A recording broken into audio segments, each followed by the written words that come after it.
ایک دفعہ کا ذکر ہے، 3 دوست تھے۔ وہ اپنی قسمت آزمانے کے لیے سفر پر روانہ ہوئے۔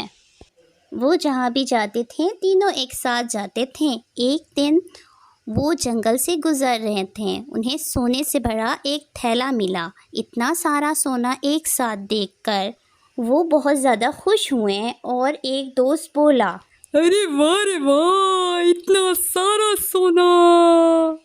سونے دیکھ کر تو میری آنکھیں چمک گئی۔ واہ بھائی واہ، ہم تو امیر ہو گئے، واہ واہ۔ تیسرا دوست بولا، ہم سونے کو برابر بانٹ لیتے ہیں،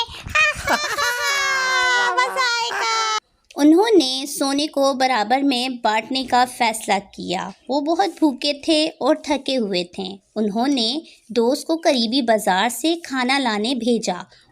ایک دوست کھانا لانے کے لیے بازار کی طرف جا رہا تھا۔ راستے میں جاتے وقت اس نے سوچا، کیوں نہ میں ان کے کھانے میں زہر ملا دوں اور سارا کا سارا سونا میرا ہو جائے گا اور اکیلے ہی اس سونے کا حقدار ہو جاؤں گا۔ مجھے کسی کو حصہ بھی نہیں دینا پڑے گا اور سارا کا سارا سونا میرا۔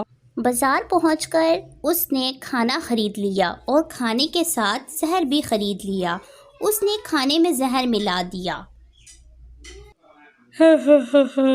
بہت جلدی میں امیر ہو جاؤں گا، بہت جلدی۔ اس کی غیر موجودگی میں باقی 2 دوستوں نے اس کو مار کر سونا برابر میں تقسیم کرنے کا سوچا۔ ایک دوست بولا، کیوں نہ اس کو مار کر آپس میں سونا تقسیم کر لیا جائے۔ ارے واہ، سونے کے 3 حصوں کے بجائے 2 حصے ہوں گے، یہ تو بہت اچھا ہوگا۔ ہاں ٹھیک ہے، ہم اس کو مار کر سونے کے 2 حصے کر لیں گے اور 2 حصوں میں ہمارے پاس زیادہ سونا آئے گا۔ بالکل ٹھیک ہے، ٹھیک۔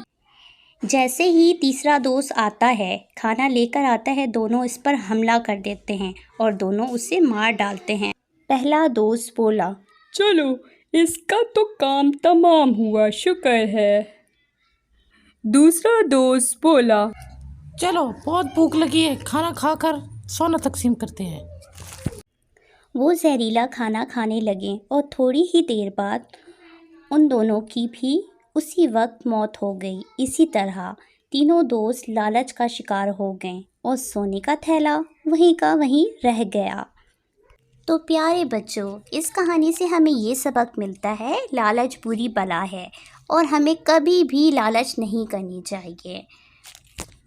چینل کو لائک اینڈ سبسکرائب کیجیے گا۔ آنے والی نئی ویڈیو کے لیے بیل آئیکن پریس کیجیے گا۔